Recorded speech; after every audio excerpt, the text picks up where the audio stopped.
जोहार गे ना आपे पे ñelet tabona Hemrom Makole YouTube channel साउते तेहिन दो मिटांग हपन हपन ना बाबू ना बन अगु कदिया नई दो ना भगनई हुआय अदो ना तेहिन नोवा अबवा नोवा Hemrom Makole YouTube channel talate नुई तेहिन किछु गान अनोणाहे को लेकाते आंजमा बनाय तो पहिले बन कुली लगे नुई बाबा nyutum अच्छा nyutum tam do चेत tam इन्हें nyutum biplab kisku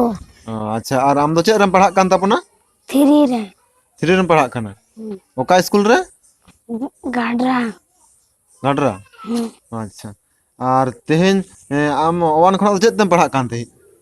ऑल चिकी तके ऑल चिकी तम पढ़ा कान तेहि अच्छा तेहेन थ्री रम पढ़ा थ्री ऑल चिकी तके तो हैं ताले अच्छा बांग्ला तो चेदा बाम पढ़ा लेना चला कम बुझे तो बांग्ला पढ़ा तो भागे बांग बुझे ताई भागे बाम बुझे थी ओनाते थे बांग्ला ते बाम पढ़ाओ कन ताले ऑल चिकी तके पढ़ाओ कन अच्छा तेहेन आम ऑल चिकी तम पढ़ा कान दो चे कम सेना आकदा अनहरे अनहरम लड़ा अच्छा अच्छा मेटा मसे अनहर ले तबन में ताले मसे आखड़ा सुभानाथ बेसरा आषाढ़ बोंगा रे नवा दाग रे रस्के चापेन कुली मुचत रे रहड़ गडिया रे आंधा पेरे एन बरुडांग रियाय टमाक रेटो चुड़चुड़ी घुगरी दय सेरेኝ आंदोड़ा एने आको ससरय सुड़ी आखड़ा रमा चूराते एने आको अडी गे दिलड़ाते दोनाते लुक अडी रस्के गे अडी छडम लेके तबना अनोड़ है और नवा अनोड़ को चेद पे जहां क्लास रे 3 रे पे 3 रे हेना नवा को हैं और नवा जहां नवा अपे 3 रे को पढ़ा पिया न चेद दिकु मास्टर पढ़ा पे से हर मास्टर पढ़ा पिया हां तिना को हर मास्टर पढ़ा स्कूल रे हर मास्टर मिट्टी हिजुक कान ताए अब बाय हिजुक कना अच्छा दबा हिजुक कना नितो दो को पढ़ा पिया दीदी मुनी हड़े कना से देखो कना हड़े कना अच्छा तेहेन आम 3 रेम पढ़ा कना कालम दो ना 4 रेम पढ़ा तारपर दम उडंगवा अदो 5 रे दो चेद बांग्ला तक पढ़ा ऑल चिकी तम पढ़ा ऑल चिकी ते चेदा ऑल चिकी तम पढ़ा ले दम बांग्ला ते दो बांग्ला ते पढ़ाओ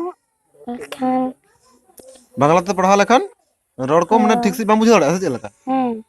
और ऑल चिकी तम पढ़ा लेखन दो ठीक ठाक बुझा दड़ा कना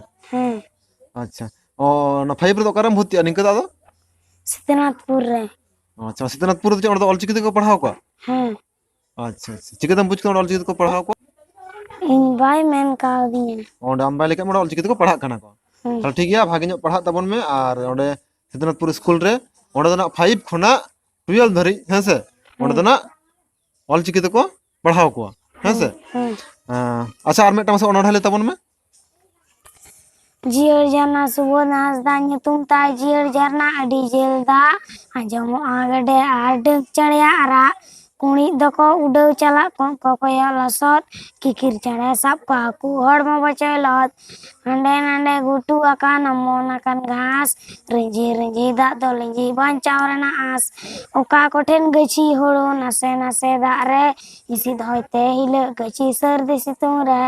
डोंगा तको हिजुक चसी इरा को होड़ो सेरी सेरिन तको रुड़ला दे कते बुरु काडा तको पारमो आगुती कोड़ा गिद्र चाप जालते हाको सबको जतो गिद्र पिद्र रिमिल रे दो ओटांगो राहला सला जतो स्यालुम अतु कांदा कदो पतो अच्छा एडी छाटम लेके तबना ओनोड़ है तेहेन अच्छा लेदाम ऑल चिकी तो पढ़ाओ रे आम रीडिंग को पढ़ाओ रे आतो अच्छा आमा nyutum लेके तमा बिप्लब अच्छा बिप्लब माने बानान टा ले तबन में मसे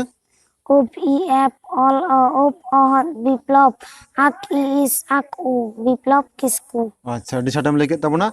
और